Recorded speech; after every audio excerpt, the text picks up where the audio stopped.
Today I'm going to show you my top 10 best bang for your buck pocket knives because, oh man, these are some of the absolute best deals out there, and they will give you the most back for your money.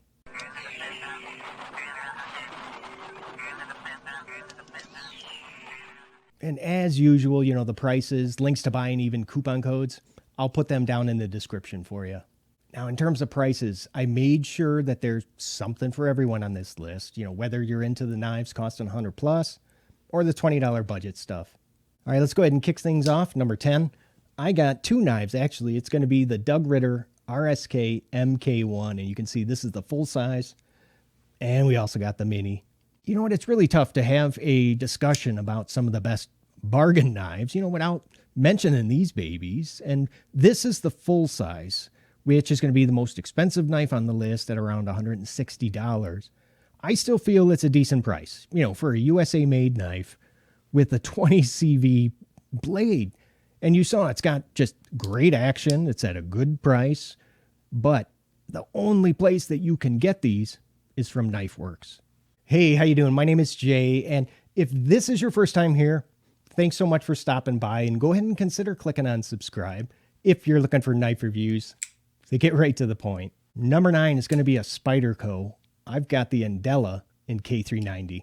The true value here is going to be more about this K390 blade steel than any one specific knife itself. Now, you know that Spyderco, they started just using K390 pretty recently, and you can find it on models like the Endura 4, Delica 4, oh, and that Stretch 2, and that's just to name a couple of them because, yeah, there's more. Now, K390 is very similar to S90V, and that's in regards to toughness, hardness, and edge retention, but it's lacking in corrosion resistance, you know, since it doesn't quite have that 13% chromium, you know, to be considered stainless, but it does have better edge retention than M390, and that, to be honest, is really appealing to me.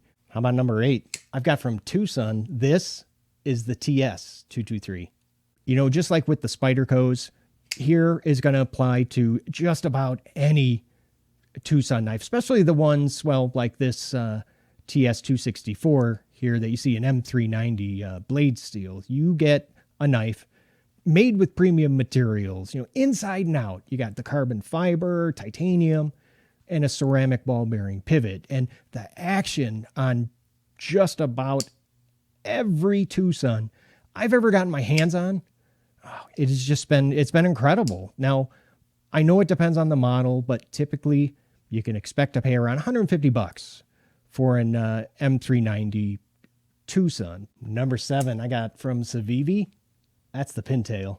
There are several Savevis that could easily be in this spot, but I went ahead and, I went with the Pintail because I really like the one with the micarta scales and the S35VN blade steel, which you can pick up for like around $80. Now, this is going to be roughly the same size as an Elementum, but you can see this has the multiple deployment options. You can use either the thumb studs or that flipper tab, and they showed some love for us lefties because, yep, you get a 2-position deep carry pocket. I'm still kind of surprised that Savey hasn't fixed that with the Elementum yet. I mean, a knife that is as popular as that one currently is.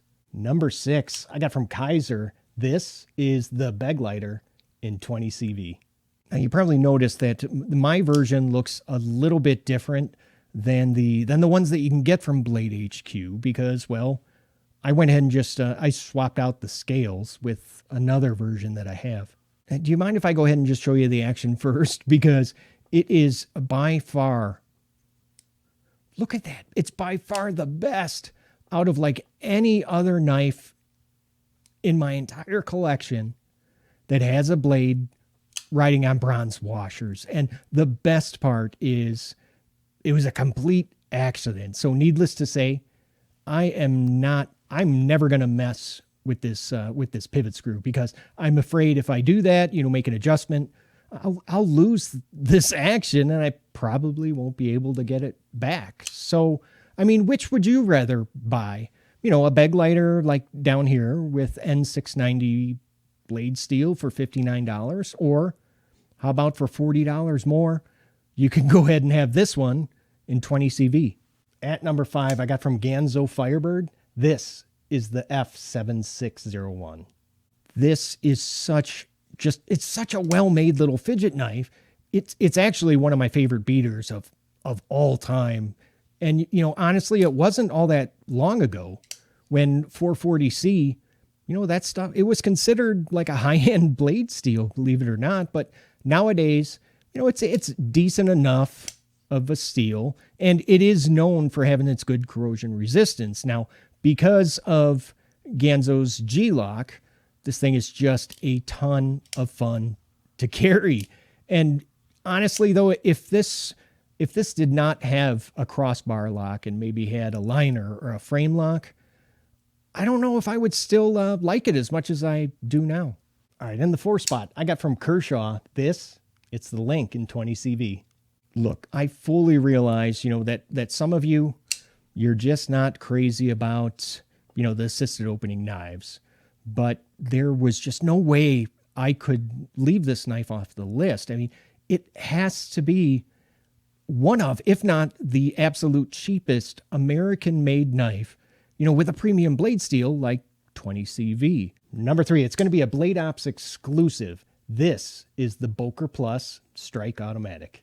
Trying to find a manual action knife, an S30V for $60, that's already hard enough. So the fact that this is an automatic, it blows my mind.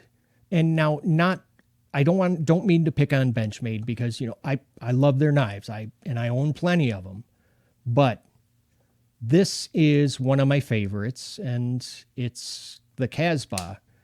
It's a USA made, of course, automatic S30V, but the scales are Grivery for about $160. And for those of you keeping track, yeah, that's $100 more than this Boker Strike. I mean, is it perfect? No. I mean, of course not.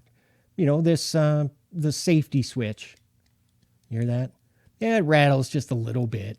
The factory edge, it could have been sharper. And it is, some might consider it slightly heavy for its size at almost 5 ounces, but I still think it's an amazing value. Now, the next one isn't going to be about one specific knife, but more like, a group of them. So at number 2, I've got the Gerber Firebird FH series. And among some of my favorites are going to be models like, the FH11, 12, or the 13. How about, we can't forget about the 21, or there's the 31. About that FH41, this one is, God, man, this is, I don't know, it's a tie between this one and the FH91 as my current favorites. Oh, man, wait, I take that back. It's a 3-way tie because I forgot about the 921. And the materials, they're not really anything exciting. You're just looking at G10 scales and a D2 blade. But what makes these so great, to me anyway, is going to be the build quality and that fit and finish.